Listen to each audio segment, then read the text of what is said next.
Those cracks, they weren't supposed to be there. It was a bright spring morning in Chicago. Emma Lewis, a young delivery girl with a worn-out backpack and determined steps, came to a halt in front of a brand-new skyscraper. The sun bounced off the glass windows. Workers laughed in the background. Everything looked flawless, until it didn't. She frowned, squinted, and froze. Something was wrong. Seriously wrong. "Miss, this area's restricted," a worker yelled. "Yeah, I'm just making a delivery," she replied, without taking her eyes off the cracked concrete. She didn't have a hard hat. She didn't have a degree. But what she saw could bring the whole thing down, and what she did next would leave the entire city in shock. Do you love stories about unexpected heroes? Then like, comment, and subscribe so you don't miss out on more moments like this. And tell me, what would you do if you were Emma? The new business complex was hailed as an architectural landmark in Chicago. It cost $70 million and carried the prestige of 10 top engineers. The mirrored building pierced the sky like a modern spear, reflecting power, confidence, and pride. Every detail had been designed by brilliant minds with decades of experience, or so everyone believed. Among the names behind the project was Dr. Blake Anderson, a man in a flawless suit with a rehearsed smile. In every architecture magazine interview, he was praised as the artist of reinforced concrete. Charismatic, cold, and overly confident, Blake didn't tolerate mistakes, let alone doubts. To him, ordinary people weren't people. They were either obstacle or applause. Emma knew who he was before she even laid eyes on him. She overheard a worker say, "If that man tells us to tear it all down and rebuild it by tomorrow, we don't ask why. We just do it." The reverence in his voice made her throat tighten. Was it even worth warning someone like him? But deep inside her, something was already stirring, a kind of unease she knew too well. She remembered what her father used to say. When a wall is built with ego, the cement never really sets. And suddenly, that made perfect sense. Because no matter how impressive the diplomas hanging in Blake's office were, what Emma saw that day was cracking more than concrete. It was like a secret hiding beneath the polished shoes of the engineers. The workers treated her with forced politeness. Most of them just ignored her. After all, she was just a delivery girl with a crooked backpack and a clipboard. But her eyes saw things, and seeing in that place felt dangerous. The more she looked, the more a terrifying thought crept in. Something bad was coming. After handing off the package, Emma hesitated. She walked back to the sidewalk and turned around, trying to convince herself she was overreacting. Maybe it was nothing. Maybe the cracks were just cosmetic or part of some ongoing work. But something in her memory flashed like an old alarm. A V-shaped crack near the main entrance is a bad sign, sweetheart. A really bad one. Emma never forgot those words. Or her father's face when he said them, holding a shattered brick after a poorly built structure collapsed. She had been just a kid, but the fear stuck with her. And now, staring at this brand-new, high-profile building, that same cold chill ran down her spine. It felt like the past was trying to warn her again. Something was wrong. But who was she to speak up? Everyone around her wore lab coats, badges, and tossed out fancy technical phrases. They all looked like they knew exactly what they were doing, all of them, except her. And yet, she was the one who noticed the crack no one else saw. So what now? Go home and forget about it? Or be the inconvenient voice in a place that didn't want to hear it? When giants mess up, it's the ground that shakes, she thought, staring at the steps, and the ones at the bottom are always the first to fall. And in that moment, Emma knew she could turn away, or she could become the start of a change nobody was ready for.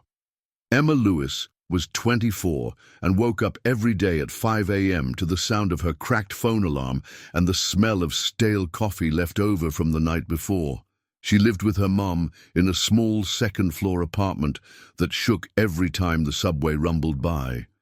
She'd been carrying boxes since she was 22, but truth was, she carried much more than that. The weight of forgotten dreams, overdue bills, and a strength she didn't even know she had. The daughter of a retired bricklayer and a teacher who fell ill way too soon, Emma grew up between bags of cement and half-finished notebooks. Her father, Mr. Lewis, was a quiet man with calloused hands who spoke more with his eyes than his mouth. He used to say that concrete was a lot like people. If the mix was wrong, it cracked on the inside before it broke on the outside. And Emma learned to hear the invisible cracks in life. Every time she walked past a construction site, she stopped on instinct. She studied the angles of the beams, the way the shadows fell between the columns. Her eyes were trained, though she didn't know it. Her father had taught her without books, just through experience, mistakes, and stories from the field. "Listen to the sound when you step," he'd say. "Real concrete answers back." She never got the chance to go to college. She gave it up to take care of her mom after the stroke stole half her mobility and nearly all her speech. Since then, life had become a quiet marathon of deliveries, medications, cheap rice, and prayers whispered out of breath. Sometimes, Emma cried in the bathroom silently so her mom wouldn't hear. "It's okay, Mom," she'd say with a made-up smile. "I'm just tired, that's all." Emma walked the streets of Chicago with steady steps, but the world barely saw her. She was just another girl in a grey uniform, worn-out sneakers, and a heavy backpack. Still, she kept looking up, at the buildings, at the sliver of sky between power lines, at the spaces that still felt unreachable. And she wondered, could I ever be up there too? She didn't know how, but she never gave up on that question. People treated her like background noise. Delivery workers fade into the scenery, but Emma noticed everything, the way walls echoed beneath her feet, the gaps between promises of modern design. There was something inside her, a stubborn curiosity, a hunger to understand the world. Dropping off packages wasn't enough. She wanted to read the places. Once, an engineer caught her eyeing a forgotten blueprint on the ground. He chuckled. "Want to be an architect now, sweetheart?" She just gave a half smile and looked away, but inside it burned. Not from anger, from longing. Because yes, she did. She wanted to understand how to hold up a building, a life, a piece of hope. Her Sundays were made of old notebooks, scribbled notes, technical YouTube videos, and memories of her dad explaining what foundations, slabs, and steel bars were. Emma's dream wasn't fame or fortune. She just wanted to build something that lasted, something solid, something no one could take away from her. But between wanting and achieving, there was a canyon called reality. If a skyscraper can rise from a hole in the ground, maybe I can too, she thought, watching a tower's reflection slide across the bus window. And that thought, that invisible spark, was what made her go back to that construction site days later, not just with a package in her hands, but with a fire in her chest. Emma's routine was a marathon without a finish line. At the crack of dawn, she tucked her mom in, made instant coffee, and checked her delivery list on a cracked screen. Then she crossed the city with a backpack on her shoulders, climbed stairs without elevators, dodged potholes, and smiled at clients who barely glanced at her. Being invisible was part of the uniform. At the end of the day, she returned home with aching legs and a mind spinning like a concrete mixer. She made thin soup, gave her mom her meds, washed the dishes, and only then sat on the edge of the bed. She stared at the ceiling, wondering if this was all life would ever be. She knew she wasn't weak, but she was tired of always having to prove it. Even with all that, she still found time to study in secret. With a borrowed notebook, she watched videos about structural integrity, building failures, material strength. She didn't get everything, but she wrote down the hard words and asked her dad questions when he visited. "You see what matters," he told her. And that, sweetheart, can't be taught. But no one in the construction world seemed to care about what Emma saw. That week, when she pointed out the cracks near the main entrance of the new business tower, the workers laughed. "It's just an expansion joint, lady. Go back to your little box." That comment cut deeper than she expected. Not because it was mean, because it was automatic, scripted, like she was just background noise out of place. She tried again, more gently this time, starting a casual conversation with a technician in the service elevator. She brought up the irregular thickness of the concrete. He smirked and replied, "You trying to teach me engineering now?" She didn't answer. She swallowed the humiliation the same way she swallowed her soup at night, with silence. But something inside her cracked, just like the floor she'd seen. That night Emma came home with trembling hands. It wasn't fear, it was helplessness. That feeling of seeing something wrong and not being able to fix it. That was worse than any physical pain. Her mother, even with limited speech, noticed her sunken face. She reached out, touched Emma's hand, and whispered with effort, "You saw something, didn't you?" Emma just nodded, her eyes brimming with tears. There was something cruel about knowing the truth might collapse on everyone, and no one was listening. Emma didn't want fame. She didn't want a fight. She just wanted to stop a disaster.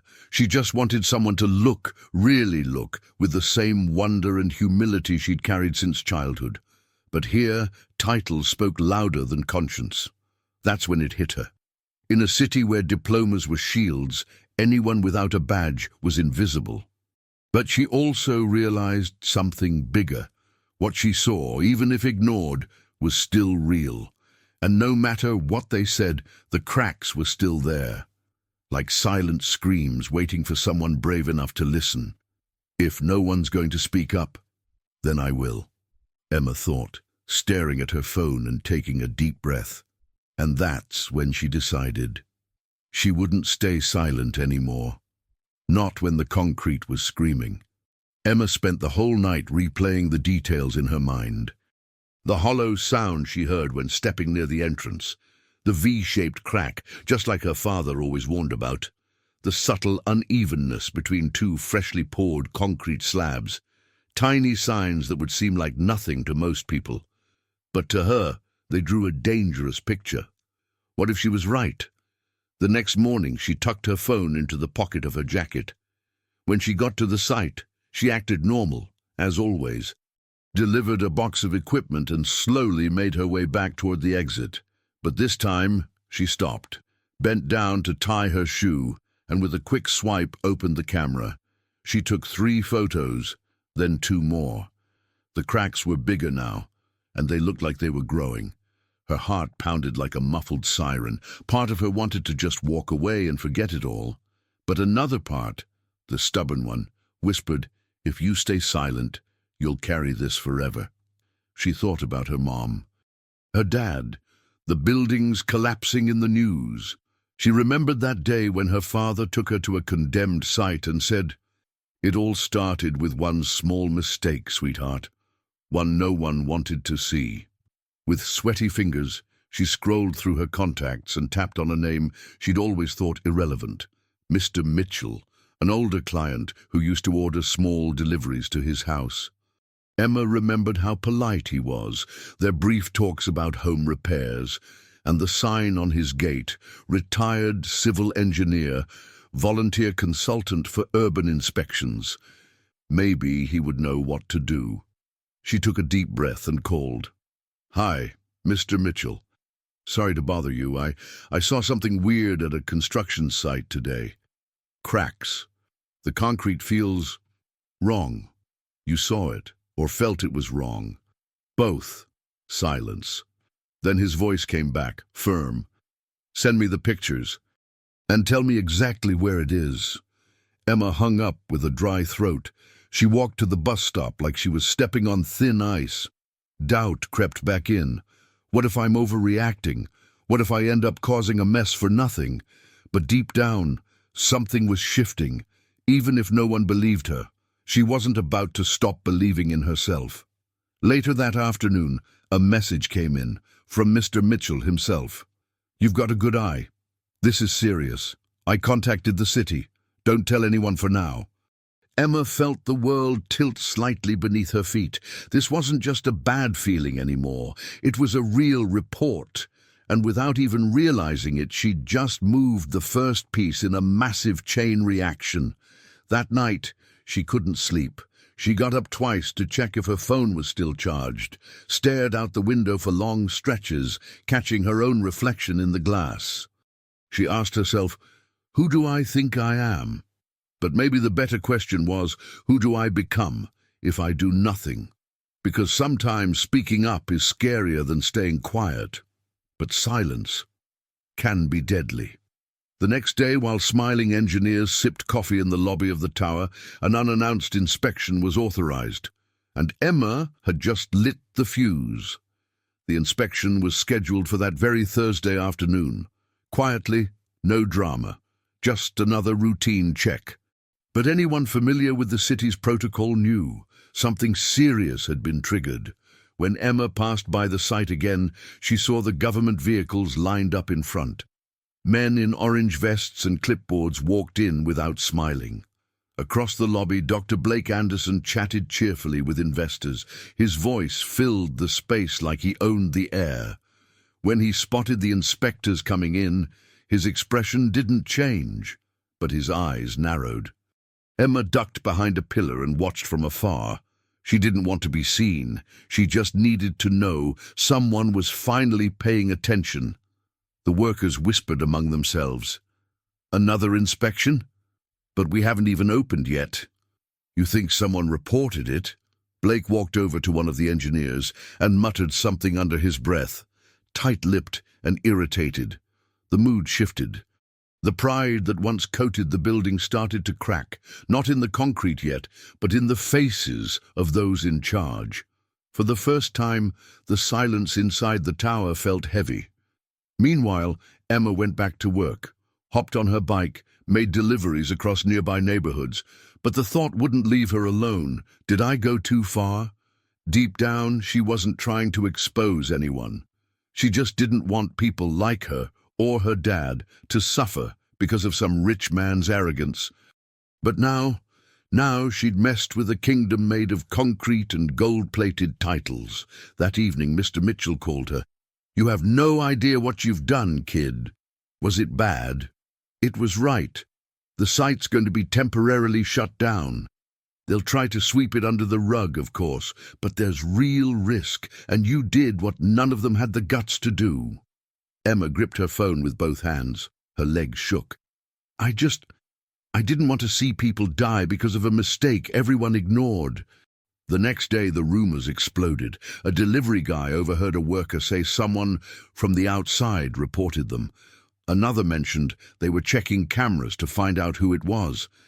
Emma felt her chest tighten.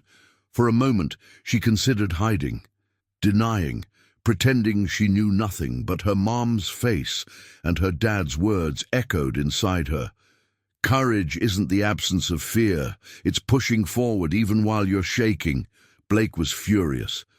For the first time in years, his masterpiece had been questioned, and by someone he'd never even met. When he found out the report came from a delivery girl, he laughed with disdain. "A delivery girl? You've got to be kidding."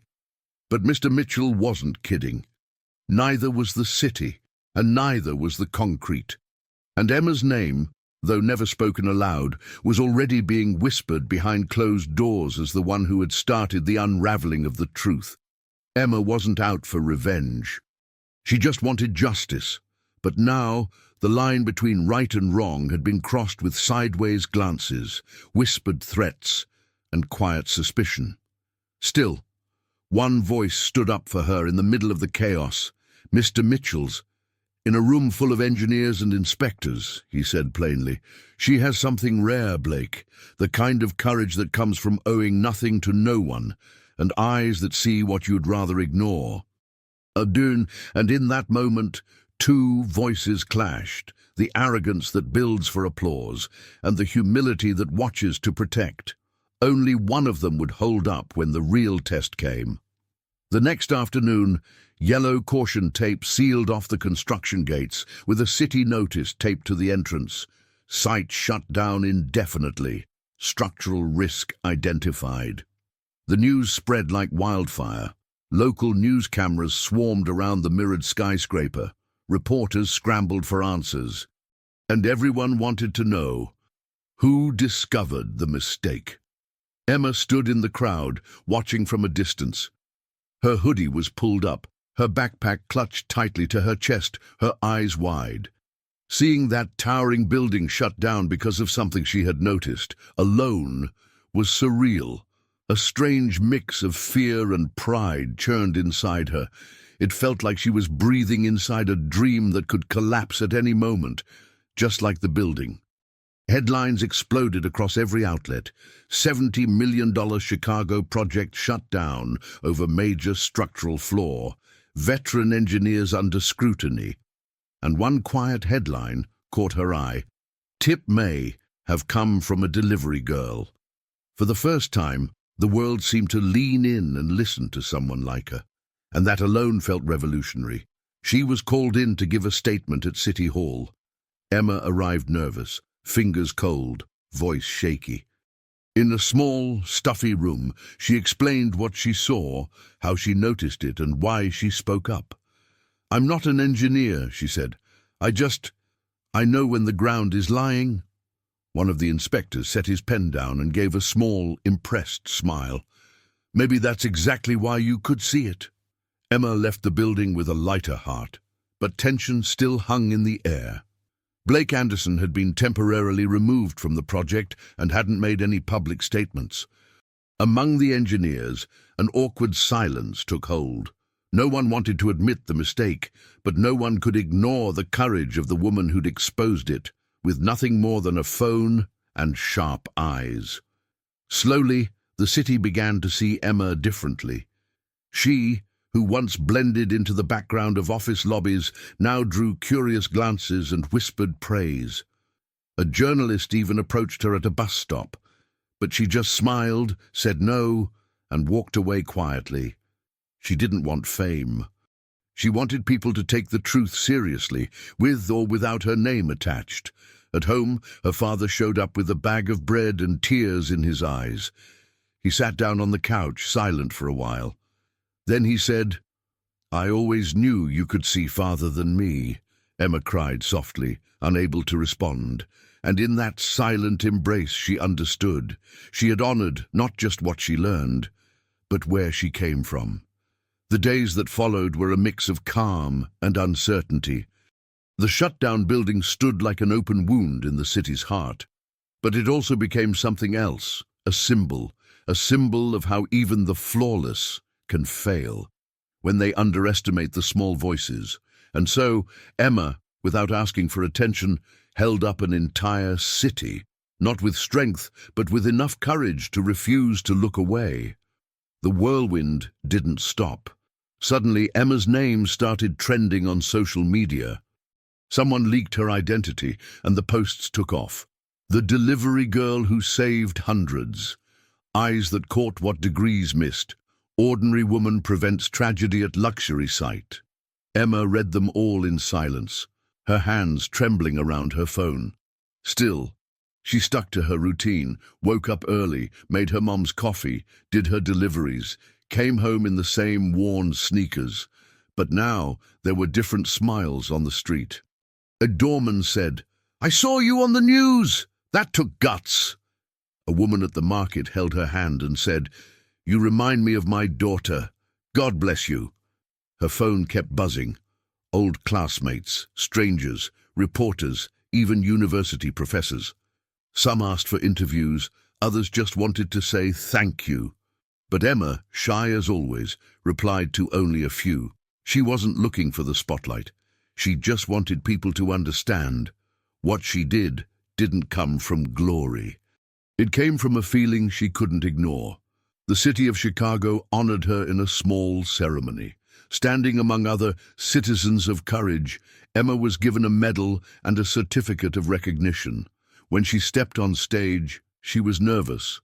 but took a deep breath and said, "I didn't do anything special. I just paid attention.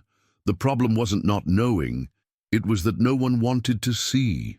The audience gave her a standing ovation. After the event, a woman from a local technical school approached her. She smiled and said, "Emma, we offer a full scholarship in civil engineering. We'd love to have you with us." Emma stood frozen. The woman squeezed her hand.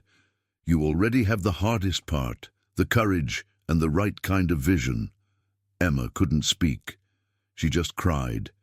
Even with the growing recognition, Emma kept helping her mom, doing deliveries and studying at night. The sudden fame didn't change her. Where once she was invisible, now she was seen. But she remained exactly who she'd always been: simple, focused, observant, more interested in understanding the world than being known in it. Some engineers tried to dismiss her on TV. She got lucky, they claimed. She overreacted. But the inspection reports and Mr. Mitchell's unwavering support told a different story. The truth had already hit the streets, the papers, and the public's respect. And Emma? She was still in the same place, looking up, not out of vanity, but out of instinct. In time, she was invited to speak at public schools. She talked to teenagers who, like her, thought only a diploma mattered. Emma told her story calmly, with no embellishments, and she always ended with the same line: "You don't need a title to know when the ground is wrong, but you do need the courage to call it out, even when no one wants to hear it." And while the world called her a hero, all Emma ever wanted was for the truth to have a voice, even if it came from someone who was always taught to stay silent. The press conference was scheduled for a rainy morning. Heavy clouds blanketed the tops of the skyscrapers, and the entire city seemed to hold its breath. Among the flashes and rows of cameras, one unexpected name was called to speak: Dr. Blake Anderson, the same man who just weeks earlier had ignored the cracks, and the girl who saw them first. He stepped onto the stage with tense shoulders. Gone was the sharp suit. He wore a simple button-down, no tie. His hair, once meticulously styled, was slightly messy. For the first time, Blake looked human, not like a symbol of status. His once confident gaze was now dim, and his voice wavered. "I made a mistake," he said, eyes lowered. "And it wasn't just technical. It was a failure of judgment. A failure of character."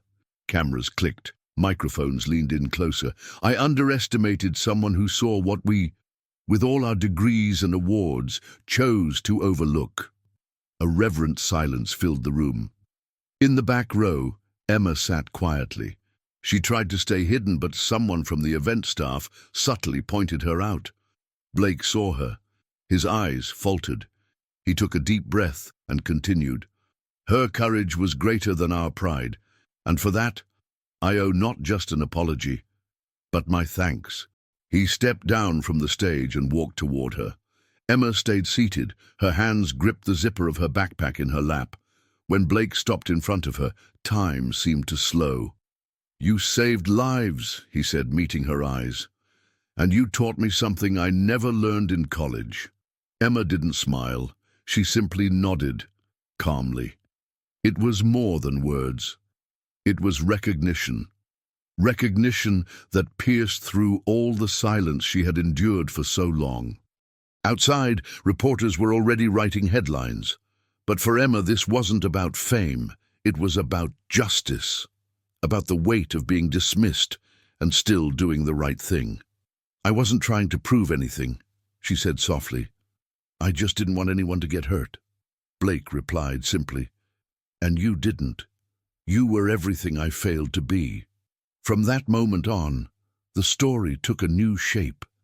It wasn't just about the engineer's mistake. It was about humility, about reconciliation, about a regular girl who, without raising her voice, made giants bow their heads, and about a man who realized, too late, that authority without listening is just a recipe for collapse. Emma left the press conference with light steps, People followed her with admiring eyes, but she didn't care about the applause. What drove her wasn't recognition. It was the quiet certainty that, even invisible, she had made a difference.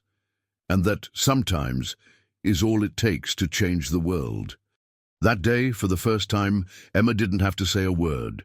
The truth spoke for her. After the press conference, Emma's life became a whirlwind of invitations. Offers to be the face of construction safety campaigns, podcast appearances, motivational talks, even TV show invites. Some wanted to turn her into a symbol, others a brand. But none of them really seemed to understand who she was. A major construction firm offered her a consulting contract, salary, benefits, even a new car. Another pitched a documentary about her story. Even a publishing house reached out about a book deal. Suddenly, all the doors that once felt bolted shut were flung wide open. But Emma felt the invisible weight of every one of those doors. She sat down with her father one Sunday afternoon on the old building's porch. The sky was overcast, but the air felt light. "So, what do you think, kid? Gonna say yes to all this?" Emma looked at his hands, strong, worn, full of stories. "I don't know, Dad. It sounds good, but it feels like too much. Too loud." He nodded. Nothing more needed to be said. Some nights she dreamed of it all falling apart, like the world had handed her something it could just as easily take away. It wasn't the fear of growing. It was the fear of losing what made her, the Emma who delivered boxes, who cared for her mom, who listened to the sound of concrete with respect.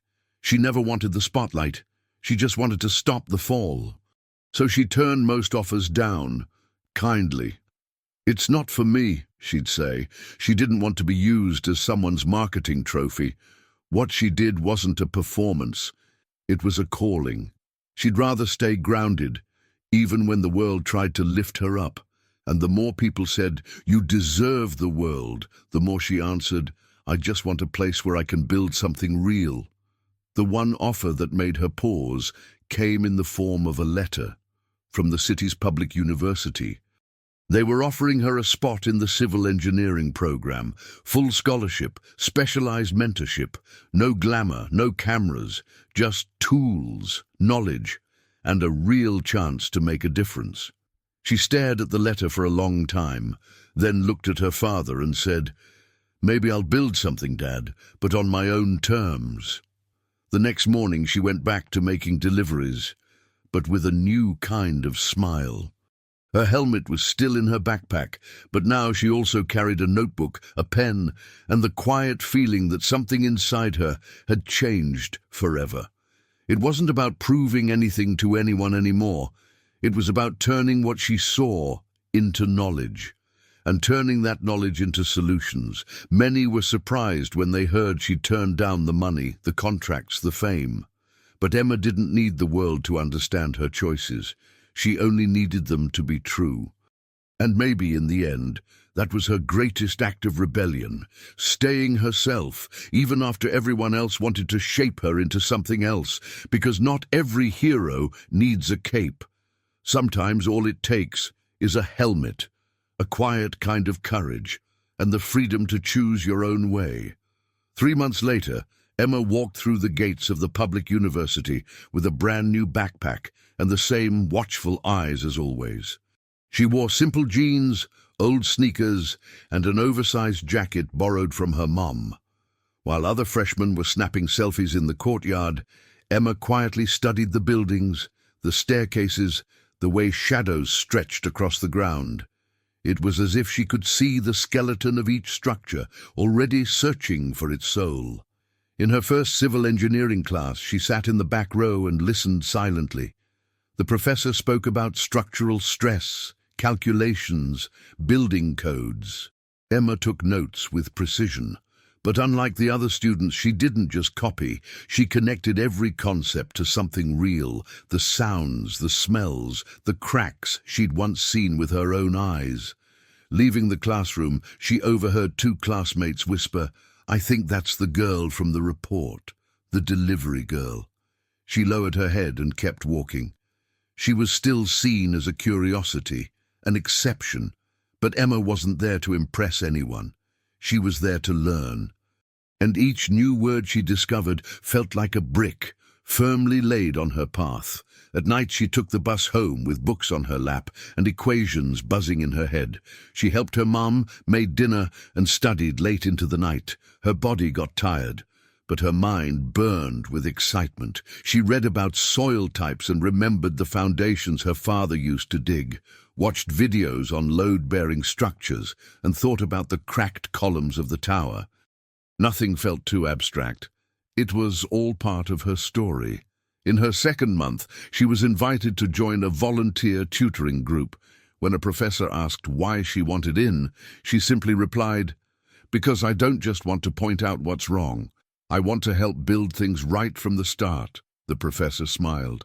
It was the most honest answer he'd heard in a long time. Even among dozens of students, Emma stood out, not because she spoke louder, but because she paid attention.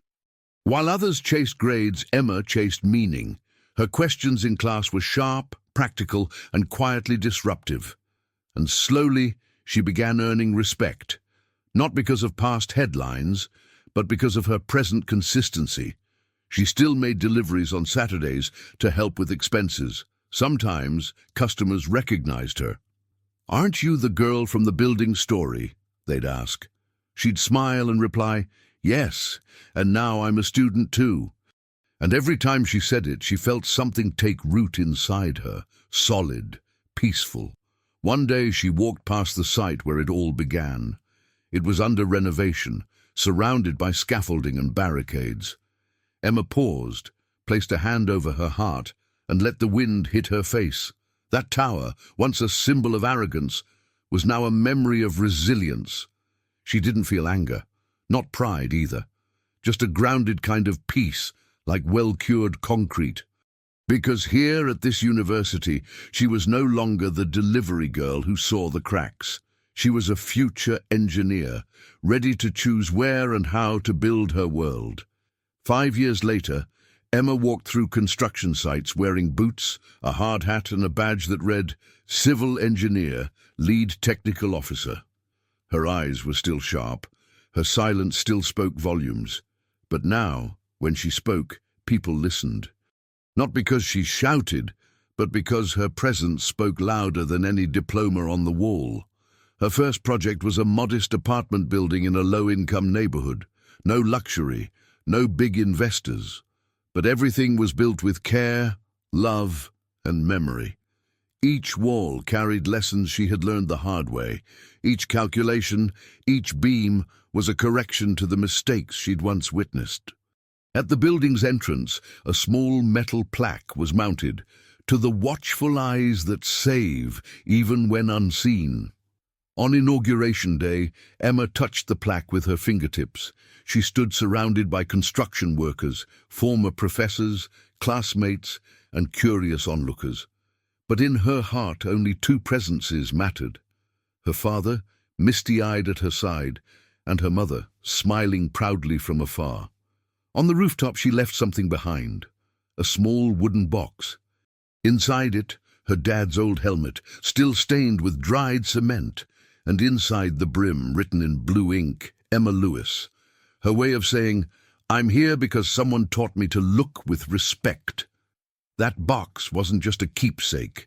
It was emotional foundation, something no engineer could design: memory, legacy, gratitude. Years later, she'd be asked to lead larger projects. She'd accept some, turn others down. She'd never trade her ethics for status. She still used a paper notebook, even with all the latest apps available, and before signing off on any structure, she'd still ask herself, does this hold? Does this protect? Does this truly serve people? Emma never forgot where she came from. She still visited struggling neighborhoods, donated books to public schools, and gave talks to teens who felt like their futures were invisible. She always ended with the same words: "Sometimes what you see, no one else does. But even so, it's worth believing in your vision." And each time she said it, a new seed was planted. At one of those talks, a girl raised her hand and asked, "But what if no one believes in us?" Emma smiled and answered, "You build anyway, with honesty, with care, with love. Eventually, the world catches on." And in that little girl's curious eyes, she saw herself, tired, dismissed, but stubborn enough not to give up. Emma became a role model, not because she became famous, but because she stayed human. Her story was told in universities, classrooms, eventually even made into a documentary. But Emma still preferred the silence of job sites, the sound of concrete curing under sunlight, and the smell of strong coffee at dawn. Because some structures aren't made of concrete. They're built from courage, from listening, and from someone bold enough to say, "This is wrong." Have you ever met someone so smart they left you speechless? Drop your story in the comments below. And if this story moved you, like, share, and subscribe so we can keep building bridges between stories and hearts. See you in the next video. We'll meet there.